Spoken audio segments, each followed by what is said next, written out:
আজ 11ই সেপ্টেম্বর। বিভিন্ন যুগে বিভিন্ন ঘটনার কারণে 11ই সেপ্টেম্বর তারিখটি বিখ্যাত হয়ে আছে।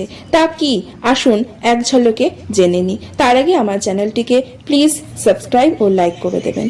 1906 সালে দেশের জাতীয় পিতা মহাত্মা গান্ধী প্রথমবারের মতো দক্ষিণ আফ্রিকায় ভারতীয়দের অধিকারের দাবিতে সত্যাগ্রহ আন্দোলনের সূচনা করেছিলেন।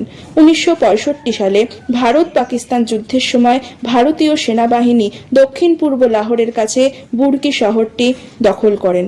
1911 সালে লালা অমরনাথ ভরদ্বাজ জন্মগ্রহণ করেন। তিনি ছিলেন ভারতীয় ক্রিকেটের জনক। তিনি 1933 সালে টেস্ট ক্রিকেটে ভারতের হয়ে প্রথম সেঞ্চুরি করেন।